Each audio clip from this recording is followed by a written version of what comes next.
Et un jour, je suis allé visiter le plus vieux et je lui ai dit, Hey, euh, je vois que ton autre frère a vendu le chalet familial parce que c'était sa partie d'héritage. Et il avait vraiment un très beau chalet. Et j'ai dit, ton frère a vendu le chalet. Il dit, je ne le sais pas.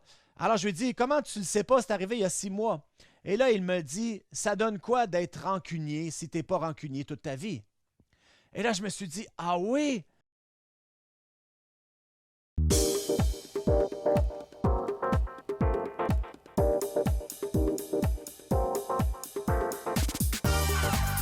Bienvenue à l'Église du Rocher de Winnipeg.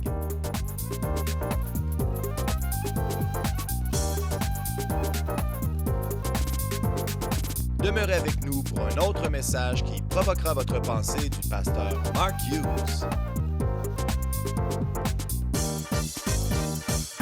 la semaine dernière, nous avons parlé d'être surpris par la grâce et on a parlé d'histoire sur histoire, des gens qui ont rencontré l'évangile de grâce et qui ont été surpris que cette grâce leur a été donnée. Aujourd'hui, on va voir l'autre côté de la pièce. Il y a un autre côté et mon message s'appelle Offensé par la grâce. Voyez-vous, offensé veut dire de ne pas être content ou plutôt de voir de l'injustice.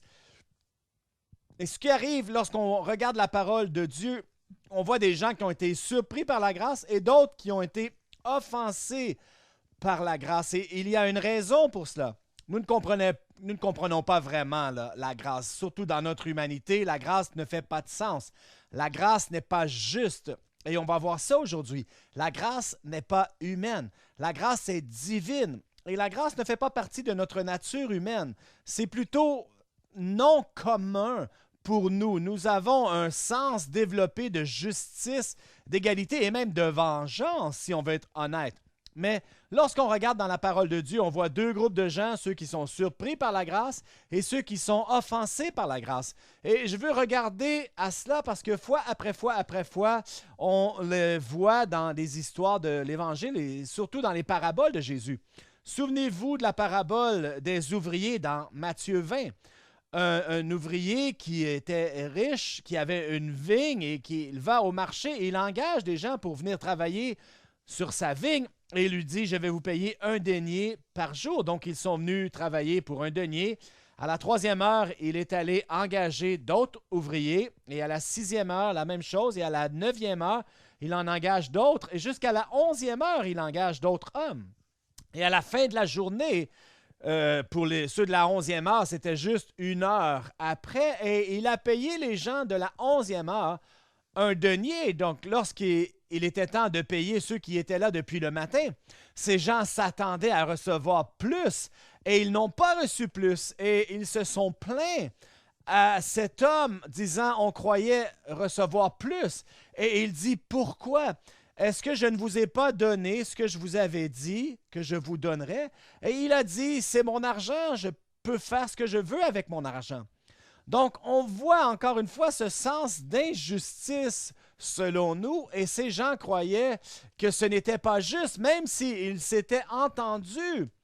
Mais vous savez, nous, on se compare toujours avec d'autres, n'est-ce pas? Il y a ce type qui travaille là, comme ouvrier, là, comme col bleu, et il commence la première journée, il n'a pas de pelle. Et il se plaint, il dit au contremaître, j'ai pas de pelle. Et le contremaître me dit, mais t'es payé la même chose que toutes les autres. Il dit, oui, mais mon travail est plus difficile sans pelle. Mais comment est-ce que ça peut être plus difficile pas de pelle? Mais il lui dit, c'est parce que j'ai rien pour m'accoter pendant toute la journée. La justice, c'est lorsque vous recevez ce que vous méritez. Voulez-vous vraiment ce que vous méritez? Vous savez ce que vous méritez. Hein? On mérite tous d'aller en enfer. Et c'est un fait. Allez lire le livre. On mérite tous d'aller en enfer, chacun d'entre nous. Et on ne veut pas recevoir la justice. On ne veut pas cela. Et pendant 2000 ans, on débat la justice dans l'Église. On a de la difficulté avec ça. Hein? Mais que dis-tu? Mais vous savez ce que je dis. Lorsqu'on voit quelqu'un qui a vécu toute sa vie là, comme un pécheur, qui a désobéi tous les commandements et les lois de Dieu, il a vécu comme le diable et sur son lit de mort, il se convertit à Christ et ils vont au ciel pareil comme tout le monde. qui acceptent Christ. Et là, vous dites, c'est pas juste. C'est vrai, c'est pas juste. C'est la grâce. Voilà comment ça s'appelle. Je ne sais pas ici s'il y en a qui connaissent W.C. Fields, un vieil acteur des années 30-40. Le voilà, un gros nez rouge, un ivrogne. Et il était méchant, c'était un ivrogne, il était toujours ivre et la plupart de ses blagues étaient sur la boisson. C'est une femme qui m'a forcé à boire et j'ai jamais eu la gentillesse de la remercier. Il parlait un peu comme ça, il disait ses blagues. Le jour de sa mort, il était à l'hôpital en train de fouiner et fouiller dans la Bible et quelqu'un lui a dit « Hey Fields, que fais-tu avec la Bible? » Il dit « J'essaie de trouver un laissez-passer. » Et vous savez quoi? S'il avait lu ce livre au lieu de fouiller au travers, il aurait trouvé le laissez-passer. Ça s'appelle la grâce. Dieu nous a donné ce laissez-passer. Ce n'est pas à cause de la justice. Et Dieu merci qu'on ne reçoit pas ce qu'on mérite. On reçoit quelque chose de mieux. Et ça s'appelle la grâce. Alors voici le scénario dans l'histoire que je vais vous raconter dans Luc chapitre 15. Jésus est avec les pécheurs et c'est ce qu'il faisait. Et il se tenait avec les pécheurs, il était ami des pécheurs et les pharisiens le surveillaient toujours. Ils étaient les religieux et ils étaient offensés du fait que Jésus se tienne avec des pécheurs.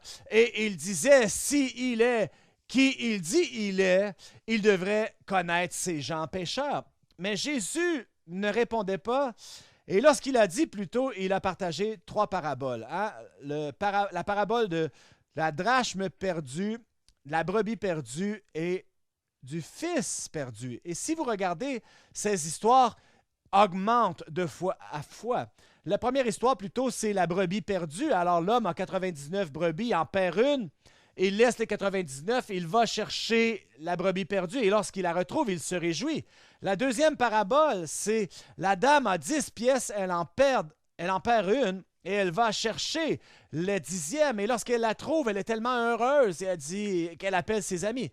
Et comprenez ici, cette parabole, ce n'est pas quelqu'un qui a 10 pièces dans un portefeuille. Là. Non, non. C'était un collier de mariage.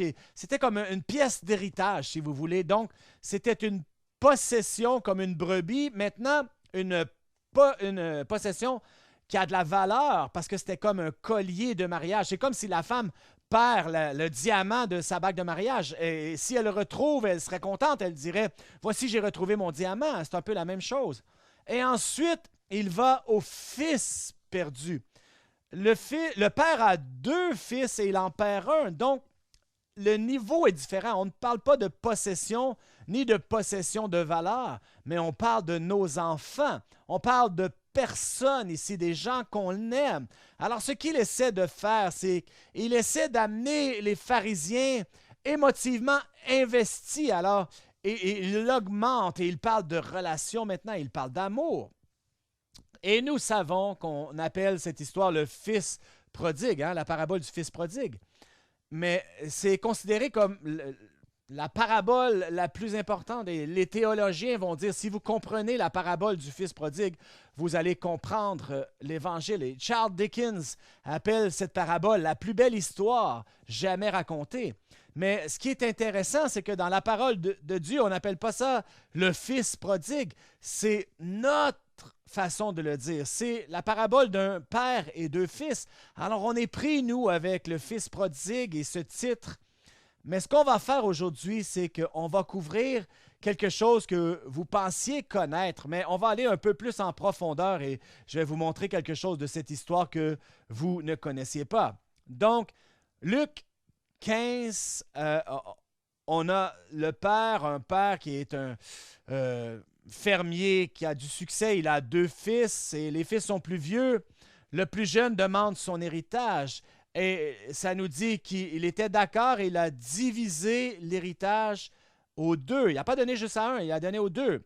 Et comprenez, dans ces jours-là, l'héritage, c'était pas l'héritage entier. Là. Il n'a pas donné tout ce qu'il possédait à ses fils, une portion. Comme aujourd'hui, un fermier peut donner 25% de son terrain à son fils pour le faire partir et éventuellement, il aura toute la terre.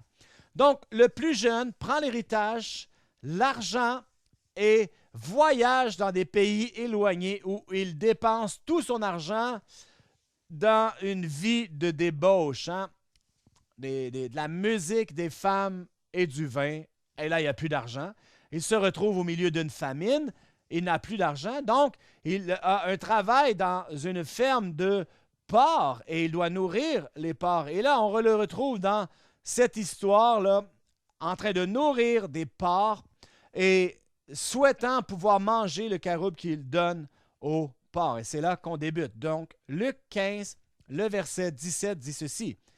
Ayant rentré en lui-même, il dit, « Combien d'ouvriers chez mon père ont du pain en abondance, et moi ici je meurs de faim? Je me lèverai, j'irai vers mon père, et je lui dirai, « Mon père, j'ai péché contre le ciel et contre toi, je ne suis plus digne d'être appelé ton fils. Traite-moi comme l'un de tes ouvriers. » Il se leva, et voici, il alla vers son père, et comme il était encore loin, son père le vit et fut ému de compassion, et il courut se jeter à son cou et l'embrassa. Le fils lui dit, « Mon père, j'ai péché contre le ciel et contre toi, je ne suis plus digne d'être appelé ton fils. » Mais le père dit à ses serviteurs, « Apportez vite la plus belle robe et revêtez-le. Mettez-lui un anneau au doigt et des souliers aux pieds. Amenez le veau gras, tuez-le. Mangeons et réjouissons-nous, car mon fils, voici, était mort et il est revenu à la vie. Il était perdu et il est retrouvé. » Et ils commencèrent à se réjouir.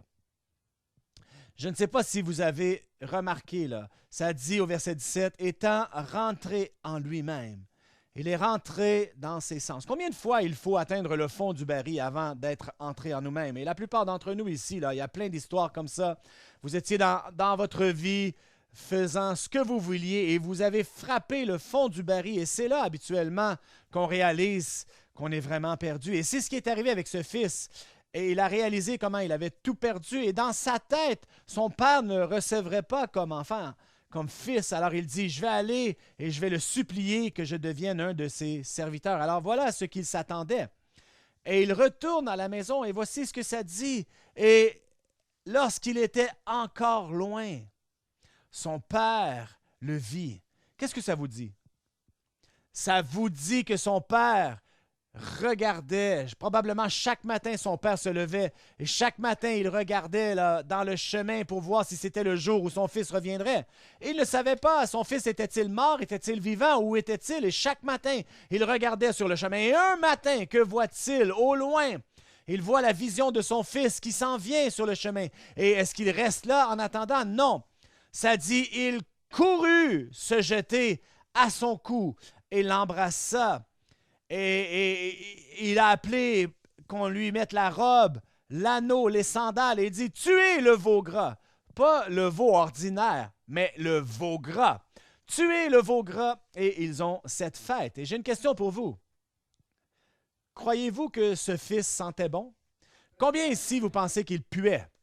Hey, il arrive ici, il nourrissait les porcs, et le père n'est pas arrivé en disant, « Oh, mon fils, va te laver, s'il te plaît. » Prends une douche, hey, donnez-lui un bain, des serviettes et du Windex. Faites ce que vous pouvez. Non, c'est pas ce qu'il n'a fait. Il s'est jeté à son cou. Il a embrassé ce fils qui puait le porc parce que ça ne le dérangeait pas. Savez-vous, il n'a pas demandé qu'est-ce que tu as fait avec l'argent, combien il t'en reste, ça ne le dérangeait pas. Son fils était revenu, son fils qui puait était revenu. Et c'est la même chose pour chacun d'entre nous. Lorsqu'on est venu à Christ, Christ s'est jeté à notre cou pendant qu'on puait. Et là, vous dites, je ne puais pas. Ah ouais? As-tu une idée à quel point tu puais? Lorsque nous sommes venus à Christ, on était un non-chrétien pécheur. Et Jésus nous a embrassés. Et il ne nous a pas demandé de nous laver avant de venir à lui. Non, il nous a embrassés malgré tout. Alors, cette histoire de ce fils qui revient et le père, dans sa compassion, l'accueille, pas comme serviteur, et le restaure comme fils à une place d'honneur avec la robe, l'anneau, les sandales et les réjouissances. Et la plupart d'entre nous, on connaît l'histoire. Et ce n'est pas une histoire difficile à comprendre. On connaît l'amour que nous avons même pour nos enfants. La puissance du pardon quand les familles s'aiment. Et même le monde a des histoires comme ça. Ernest Hemingway a écrit une histoire. Un père espagnol qui était séparé de son fils, il ne savait pas où il était, et il a mis une annonce dans le journal espagnol disant « Cher Paco, je te pardonne, je te rencontre samedi à 14 heures à l'hôtel. Et le samedi après-midi, le père est allé à l'hôtel Montana pour découvrir 800 jeunes hommes debout devant l'hôtel. Apparemment que Paco était un nom commun en Espagne. Mais ça démontre le point que les gens recherchent le pardon et la réconciliation. Alors, cette partie de l'histoire, nous comprenons. Mais ce qui arrive par la suite, je crois que c'est là. Allons au verset 25, parce que on doit regarder l'autre fils, parce que c'est l'histoire de deux fils, n'est-ce pas? Verset 25 nous dit, « Or, le fils aîné était dans les champs, et lorsqu'il revint et approcha de la maison, il entendit la musique et les danses, et il appela un des serviteurs et lui demanda ce que c'était. Et ce serviteur lui dit, « Ton frère est de retour, et ton père a tué le veau gras parce qu'il l'a retrouvé en bonne santé. Encore une fois, le veau gras. » Et ça va revenir, je vous le dis. Verset 28, « Et il se mit en colère et ne voulut pas entrer, et son père sortit et pria d'entrer. Mais il répondit à son père, « Voici, il y a tant d'années que je te sers sans avoir jamais transgressé tes ordres, et jamais tu ne m'as donné un chevreau pour que je me réjouisse avec mes amis. Et quand ton fils est arrivé, celui qui a mangé ton bien avec des prostituées, c'est pour lui que tu as tué le veau gras. » Encore une fois, le veau gras. Verset 31. « Mon enfant, lui dit le père, tu es toujours avec moi, et tout ce que j'ai est à toi. Mais il fallait bien s'égayer et se réjouir parce que ton frère que voici était mort et qu'il est revenu à la vie, parce qu'il était perdu et qu'il est retrouvé. » Alors voici l'histoire. On a le fils plus jeune qui revient à la maison pensant qu'il deviendrait un serviteur, mais son père l'accueille comme un héros. On l'accueille dans la famille. Et combien ici vous êtes d'accord qu'il a été surpris par la grâce? Il a été surpris par la grâce, mais le plus vieux frère n'était pas été surpris par la grâce, mais plutôt offensé. Il était en colère. Il était furieux de la fête. Ça dit qu'il a dépensé son argent avec les prostituées et tout ça. Et dès qu'il revient à la maison, on l'embrasse et on l'accueille et on tue le veau gras. Grande histoire. Alors, vous regardez cette histoire, et je ne sais pas pour vous, là, mais ne comprend-il pas le cœur de son père? Ne comprend-il pas que son père avait perdu son fils? Il n'avait que deux fils et il en avait perdu un. Et maintenant, ce fils est revenu et apparemment il n'est pas concerné du tout pour son père, ni concerné pour son propre frère. Non seulement que le père avait perdu un fils, mais son frère avait perdu son plus jeune frère. Pourquoi n'était-il pas concerné? Pourquoi n'avait-il pas de la compassion? On ne savait pas s'il était mort ou vivant et maintenant il est revenu et il est en colère à cause du veau gras, plus que d'être heureux que son frère soit revenu. Alors je ne comprends pas. Écoutez, dans cette histoire, moi j'ai perdu deux frères et je donnerais tout ce que je peux pour avoir mes frères, peu importe l'argent. Quand on parle de famille, c'est important. Et lorsqu'on grandissait, on avait des amis de la famille qui étaient très riches. Il y avait 4 frères. Et quand les parents sont morts, les garçons étaient dans la vingtaine. Et ce qui est arrivé, c'est qu'ils étaient jeunes, n'étaient pas matures et ils se sont battus pour l'héritage. Et finalement, ils ont divisé l'héritage. Ils ont reçu beaucoup chaque et ils sont partis. Mais il n'y avait que de l'amertume et de la colère entre les frères, se battant pour la richesse des parents. Et c'est tout ce qui comptait, c'était l'argent. Et la relation qu'ils avaient les uns avec les autres s'est brisée. Et dans les décennies qui ont suivi, 2 des frères se sont suicidés. Et un jour, je suis allé visiter le plus vieux et je lui ai dit, « Hey, je vois que ton autre frère a vendu le chalet familial parce que c'était sa partie d'héritage. Et il avait vraiment un très beau chalet. Et j'ai dit, ton frère a vendu le chalet. Il dit, je ne le sais pas. Alors je lui ai dit, comment tu ne le sais pas? C'est arrivé il y a 6 mois. Et là, il me dit, ça donne quoi d'être rancunier si tu n'es pas rancunier toute ta vie? Et là, je me suis dit, ah oui, c'est la réponse du fait que tu as perdu tes parents, tu as perdu 2 frères et il te reste juste un frère et tu veux continuer à être rancunier toute ta vie. Et lorsqu'on regarde ces deux frères, habituellement, on est critique. Hein? On comprend le plus jeune. Là. Le plus jeune, évidemment, n'avait pas le cœur du père. Hein? Tout ce qu'il voulait, là, c'était l'argent de son père. Et il a pris l'argent de son père, peu importe ce qui arrive à son père ou à son frère, il a dépensé l'argent sur lui-même, égoïste. Donc, en tant qu'individu, c'était quelqu'un qui était vraiment injuste. Mais le plus vieux, je dirais qu'il n'était pas tellement mieux. Mais vous dites, ben non, il n'a jamais transgressé les commandements de son père. Mais il n'avait pas le cœur de son père. Était-il concerné sur la tristesse de son père ou que son frère soit mort? Non, il parlait toujours de quoi? Du veau gras.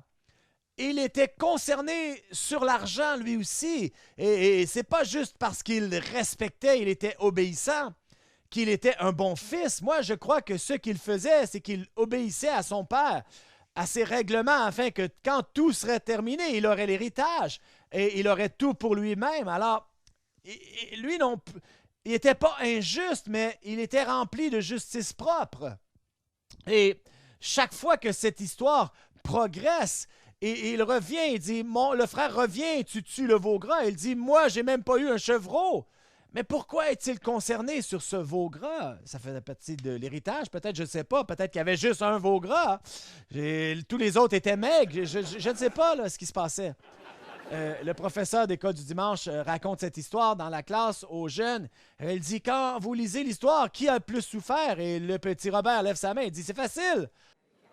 Le veau gras, c'est lui qui a souffert le plus. Alors, on regarde l'histoire et on voit que le plus vieux, le frère aîné, n'avait pas le cœur de son père. Et on le regarde et on voit qu'il avait sa justice propre et qu'il jugeait son frère et qu'il n'avait pas le cœur ni du frère ni du père. Et le père est revenu et lui a dit, viens, il a plaidé avec lui. Mais voici ce qu'on doit faire et on doit interpréter un peu cette histoire. Vous dites, qu'est-ce qui se passe? Parce qu'il y a le but avec cette intention. On connaît les gens. Jésus est le Père qui pardonne dans l'histoire. Les pécheurs sont qui? Le fils prodigue, hein, les plus jeunes. Et qui sont les pharisiens? Les pharisiens, ils sont le frère aîné. Justice propre. Hein? Est-ce que les pharisiens gardaient les lois? Oui, ils gardaient les lois de Dieu, mais ils n'avaient pas le cœur de Dieu. Et voilà ce que l'histoire nous parle. Ils ne peuvent pas voir le fait que Jésus essaie d'amener ces perdus, ces pécheurs, dans le royaume de Dieu. Et les plus vieux, les pharisiens de cette histoire sont remplis de leur justice propre, qu'on doit la mériter. Mais non, tu ne la mérites pas.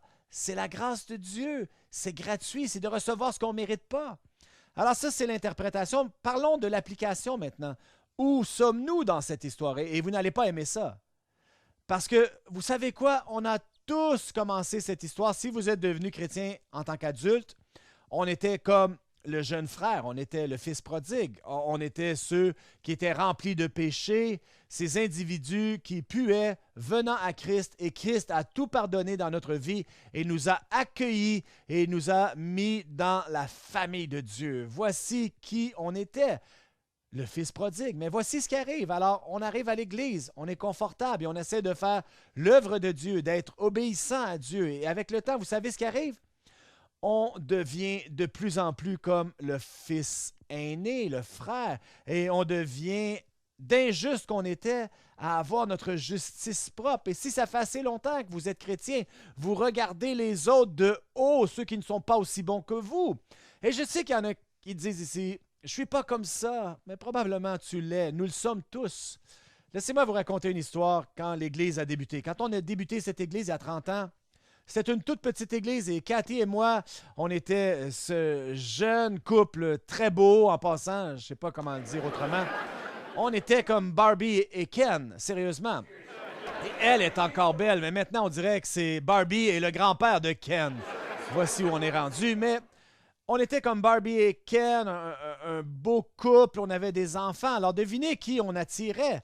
Des jeunes couples avec des jeunes enfants, toutes des belles petites familles, tout était bien, confortable et tout le monde s'aimait. Et ensuite, ma mère débute ce mystère qu'on appelle la porte de l'espoir, des femmes qui avaient été abusées sexuellement. Est-ce que vous savez qui vient dans un ministère de femmes qui a été abusées sexuellement? Des femmes qui ont été abusées sexuellement, évidemment. Alors voilà les femmes qui viennent dans ce ministère et leur vie était brisée, abattue, donc, et ça s'appelait la porte de l'espoir. Donc, dans les 2 ans qui ont suivi, on a fait passer 200 personnes au travers de ce ministère. Et devinez quelle église qu'il voulait aller après. Il voulait venir à notre église. Et là, soudainement, la démographie de notre église a changé. Ce n'était plus juste des beaux petits couples avec des enfants bien élevés. On a commencé à voir des mères monoparentales qui avaient d'historique dysfonctionnel avec des enfants qui n'écoutaient pas.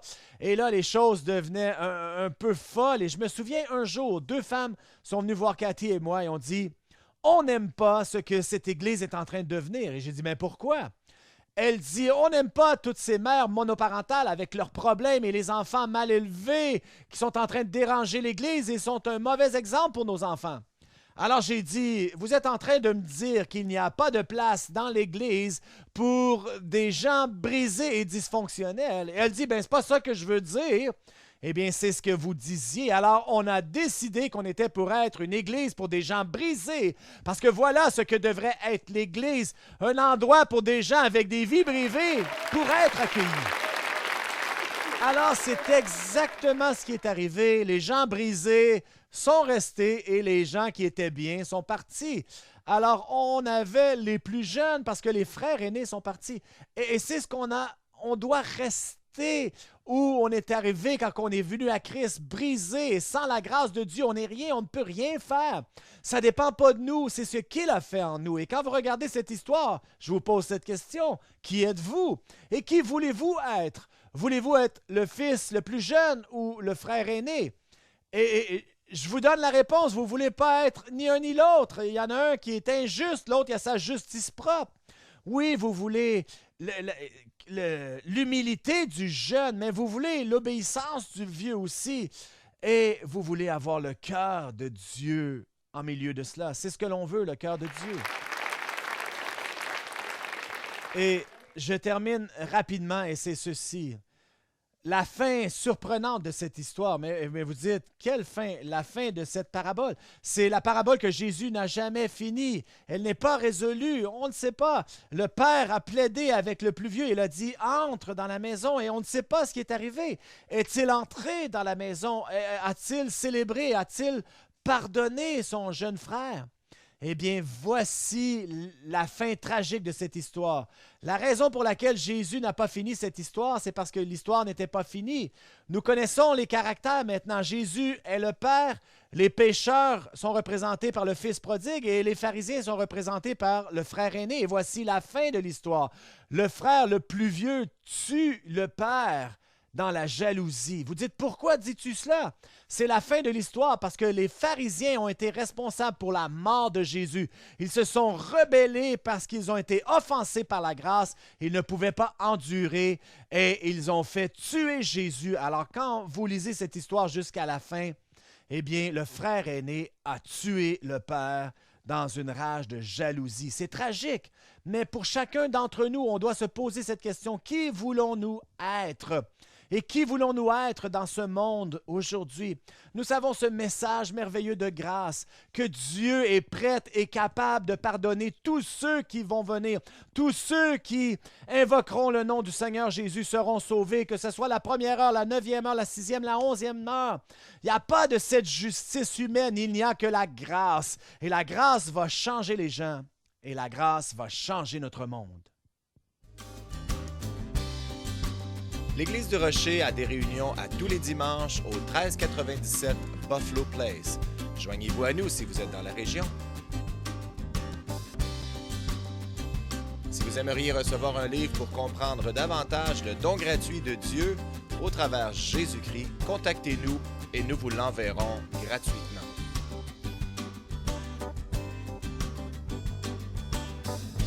Visitez notre site web au www.churchoftherock.ca.